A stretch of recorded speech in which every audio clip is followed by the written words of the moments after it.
রাস্তাটা দে কইরা নিতাছো এটা কই পর্যন্ত যাইব? এটা প্রায় 1 কিলোমিটার 1 কিলোমিটার যাইব। এটা একবারে কিতা বন্ধু লাল উঠনি বন্ধু যাইব লাল উঠনি পর্যন্ত। যেখান মতো সুবিধা যেখান মতো মারি লাগে করবো আর কি টেকা যা হইতে সামান্য খুশি হ্যাঁ ও তো এটা এটা এটা তো বড় কষ্ট করে করতেছি রে বাবা এটা তো এটা জায়গা আর দিতেও চায় না মানছে। জায়গা দিতে চায় না মানুষ এটা গ্রামে দেওয়ার অর্থটা হইলো হ্যাঁ, এটা গ্রামের এই মাথার থেকে এই মাথার যাওয়ার কোনো সুবিধা নাই সুবিধা নাই। এটা এমনি গিয়ে ঘুরে ওই পশ্চিম নিশুন ঘুরে ওই ইয়াতে এখানে আবার আমার লাগে আমার লাগে এখান থেকে এই যে পরগনা আছে না গ্রামের এই মাথার থেকে এই মাথা পর্যন্ত যাইতে আর কোনো অসুবিধা হইতো না অসুবিধা।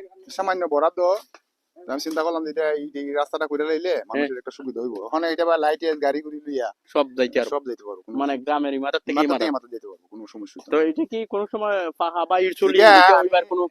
রেমা কালেঙ্গার রাস্তা থেকে হ্যাঁ, এদিকে বন্দিরা যেটা আছে এটা এই ফিস এলজিডি রাস্তা এখান পর্যন্ত হ্যাঁ, আইডি করে দিছি হ্যাঁ, এটা পাকা হয়ে যাবে ইনশাল্লাহ পর্যক্রমে হ্যাঁ, সরকারের বরাদ্দ যখন আসবে হ্যাঁ। সরকারি তুই এবার করবো আর আইডি বুক